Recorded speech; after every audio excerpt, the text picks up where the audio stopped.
Hello, everyone. I'm Kim Grinnage, and I have the honor of being here with Robert Dortch, who's written his very first book, and I think you're going to find it to be very exciting. So, Robert, why don't you tell us a little bit about yourself? Yes, and so Kim, thank you for that introduction. I'm looking forward to sharing my first book, Adventures in Leadership, with you, the community, making coaching accessible and how we can be the best leaders in our lives and in our organizations. And more importantly, I'm grateful to be able to have this opportunity to share and continue this conversation with my friend Kim Grinnage that we started several months ago when we had a conversation about Kilimanjaro. So Oh, yeah. looking forward to it, Kim. I think this is a natural extension to the conversation we had. I didn't know at the time it was going to turn into a book, so this is far beyond my expectations. Well, let's see what happens with the conversation, and we always have fun when we talk about the different issues impacting us, our families, and community. And I'm grateful for you, and thank you for being here and being engaged in this conversation. Great. Thanks for asking me. I appreciate it. Well, Robert, one of the things that you might not say it about yourself, but I think that you're a very inspirational leader. So, how do the concepts in your book tie into the person that you are? And so, I mean, I think that's a great question. The way I look at it, well, people say I'm a inspiring leader. My goal is to be an impactful leader, Mm. right? And say that how can we be the type of leader that help people to understand how to dream, be vision directed, purpose driven, to have goals, which are steps to help you to achieve your vision. And so that's one of the main things for me. It's like, listen, folks, it's okay to dream, Mm. and it's okay to dream big. And how can we help set and establish the goals that will help us to achieve those dreams and visions?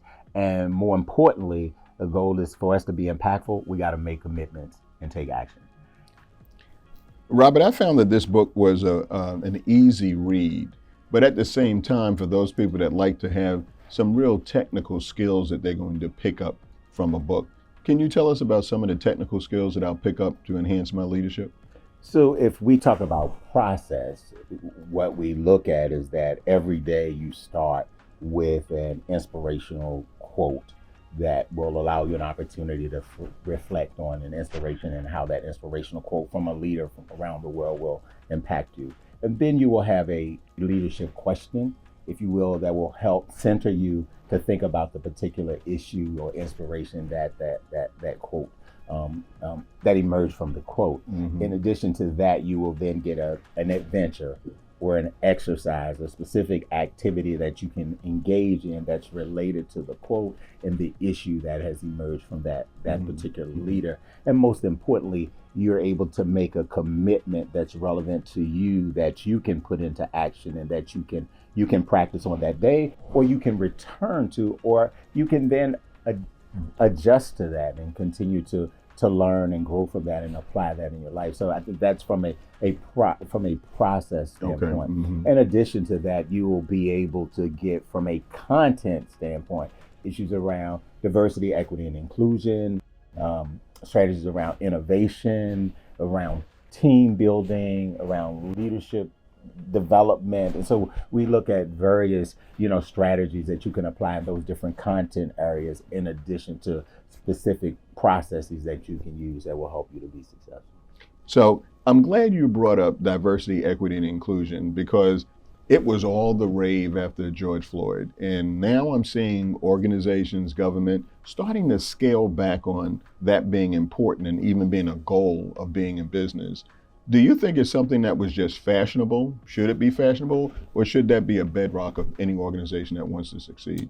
So that's a great question, and I think it's much more.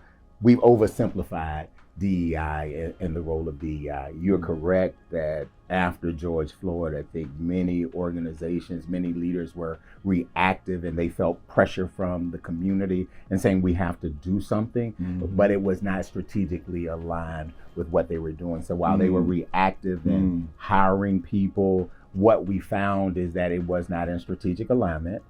Therefore, the capacity was not there, the investment was not there. And so now we've seen this shift take place. And what we are learning, and I'm helping leaders to understand, is that look at what the data and the research shows us, whether it's from McKinsey, whether it's from Pew or the Federal Reserve, they show us that diversity, equity, and inclusion contributes to the bottom line. And I think people have to see diversity, equity, and inclusion as more than a social program. They have to see how it impacts the bottom line, that it is socially is the right thing to do, but economically it benefits the bottom line, and organizations are much more profitable and successful when they do it. Yet it's not a short-term strategy.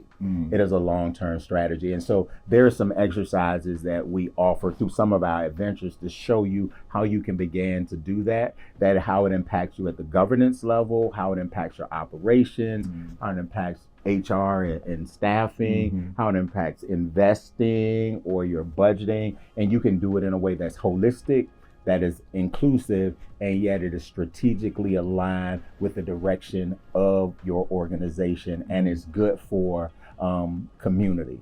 But it is like I said, and it is a longer term investment, and it has to be aligned with the strategic direction of the organization.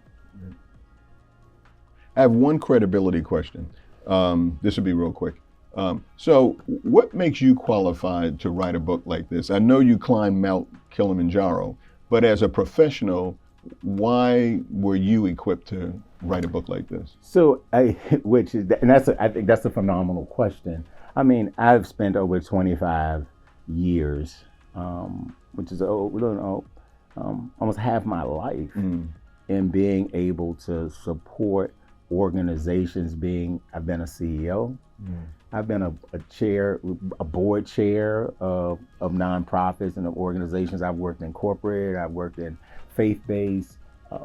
I have the credentials, I have the experience that positions me to be able to say, hey, this is how you can do this in a very practical way. So I'm able to pass on many of the experiences, expertise, education, certifications, and lessons that I've learned, put it in adventures in leadership, and be able to share it with others. Well, I'll tell you that this is going to change a lot of people's lives, and I think it's going to inspire a lot of leaders. And I'm glad you took the time to write this, and I'm glad I got this opportunity to interview for it. Thank you, my friend. All right, good to see you. Good being with you, and thank you so much for the conversation. I look forward to the next one. Thank you. There'll be more.